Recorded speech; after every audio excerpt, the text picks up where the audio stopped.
Chapter 9, page 88.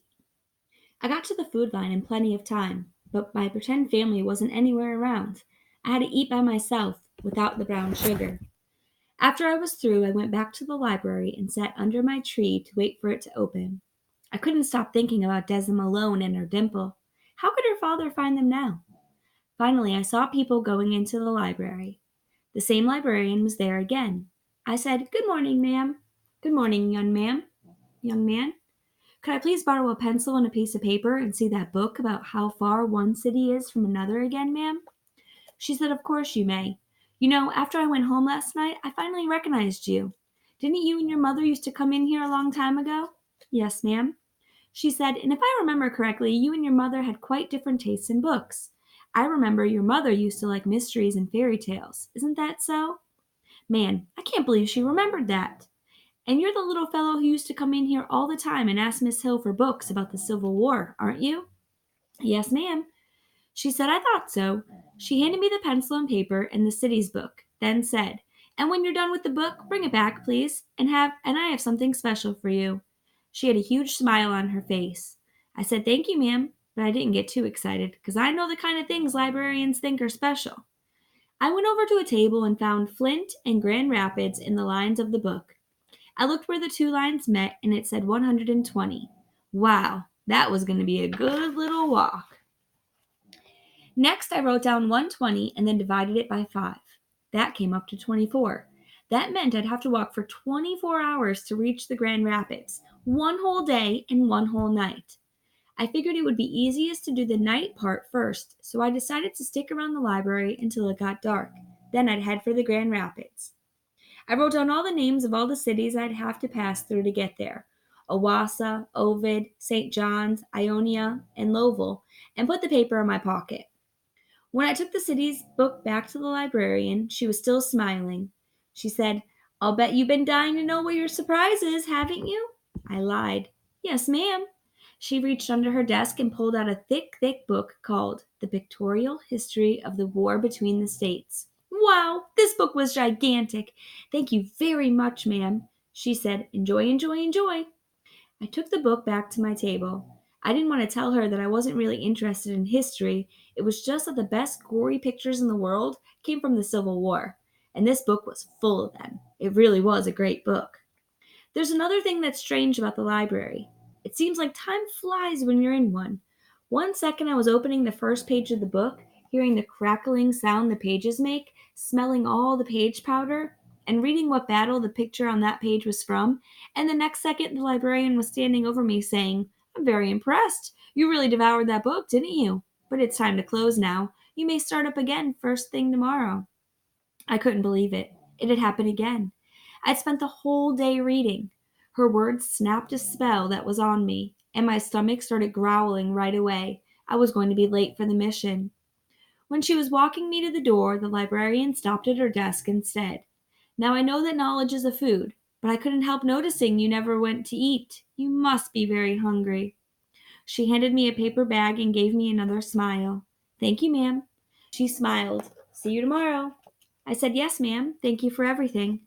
I went back under the Christmas tree and got my suitcase. By this time tomorrow, I'd be looking at the face of the man who had to be my father. I started eating the cheese sandwich the librarian gave me, and then I headed out for the Grand Rapids.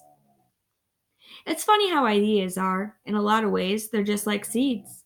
Both of them start real small, and then whoop, zoop, sloop. Before you could say Jack Robinson, they've gone and grown a lot bigger than you've ever thought they could.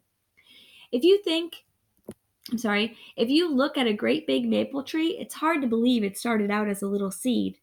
I mean, if you pick up one of those little maple tree seeds and turn it over a couple of times in your hand, there's no way your brain will buy that this little thing could grow up into something so big you have to bend your neck back just to see the top of it. Something so big that you could hang a swing on it, or build a treehouse in it, or drive a car into it and kill yourself, and any other bad luck passenger that might be taking a ride with you. Ideas are a lot like that. That's what the idea of Herman E. Calloway being my father started as. Something so teeny that if I hadn't paid it no mind, it wouldn't blow away with the first good puff of wind. But now here it was, so big and important and spread out. The idea first got started when I was looking in my suitcase at one of the flyers showing Herman E. Calloway and his band. That was like the seed falling out of the tree and getting planted. It started busting its head out of the dirt when me and the other boys at the home were getting our nightly teasing from the biggest bully there, Billy Burns. He'd said, "I don't even belong in this place. I've been put here by mistake, and it going to be long before my mama comes and gets me out." Bug said, "Billy, how come it's taken your mama so long to find out where you're at? She must have a real bad memory. Seems like since she was the one who dropped you off here, she'd remember where she left you by now." Billy said, "Well, well, well, will you take a look at who piped up, Mr. Bugs? You know, I've seen a lot of people who have roach-infested houses, but you're the first person I've seen who's got a roach-infested head. I wouldn't expect a little ignorant roach head like you to know nothing about folks coming back here to get you out. You don't have any idea who your mama and daddy is. Any fool you see walking down the street could be them." He looked at the rest of us and said, "7 little boys in this room, and not a one of y'all knows who your folks is. This is a sure enough sad collection of souls here, boy." I said, "That's not true. I know who my mama is, and I lived with her for 6 years." Another boy said, "Me too. I lived with my mama for a long time." Billy Burns said to me, "Is that right? And what about your old man? How many years you lived with him? I got a nickel here, and you know what it says?" Billy stole a nickel from somewhere and held it up so the buffalo on it was looking out at us. He pretended the buffalo was talking, and it had a deep voice like you'd figure a buffalo would had. It said, "Billy, my man, go ahead and bet this little no-mama fool that he don't know who his daddy is. Then I'd have another nickel to bang around in your pocket with." Even before I had a chance to think, I said, "You owe me a nickel. My daddy plays a giant fiddle, and his name is Herman E. Calloway." And with those words that I didn't even mean to say, that little seed of an idea started growing. The idea got bigger and stronger. When I'd sit up at night and wonder why Mom had kept those flyers. It dug its roots in deep and it started spreading out when I got old enough to understand that Mama must have known she wasn't going to be around too long and was trying to leave me a message about who my daddy was and why she couldn't never talk about him. I knew Mama must be too embarrassed about why he wasn't with us and was trying to break it to me gentle. The only trouble was she waited too long. I mean, what other reason could there be for Mama to keep all these things I have in my suitcase and treat them like they were treasures? And why did I know way down in my gut that they were real important? So important that I didn't feel comfortable unless I knew where they were all the time. That little idea had gone and sneaked itself into being a mighty maple, tall enough that if I looked up at it at the top of it, I'd get a crick in my neck, big enough for me to hang a climbing rope in, strong enough that I made up my mind to walk clean across the state of Michigan. I opened my suitcase and pulled the flyers out before it got dark. I put the blue one with the writing about Flint on it on the bottom and looked at the others. 2 of them had the same picture of Herman E. Calloway and the 2 guys, but the first was called Herman E. Calloway and the Terminally Unhappy Blues Band.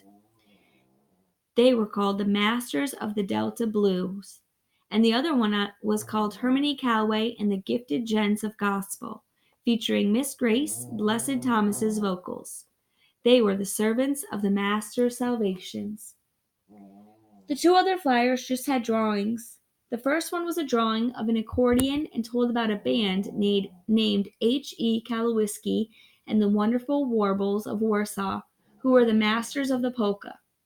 The second one was a picture of some mountains, and it told about a band named H.E. Vonnegut and the Boisterous Big Band of Berlin, who were the masters of all we withhold. I put the flyers back into the suitcase and stood up. Just like Bugs, I was going west.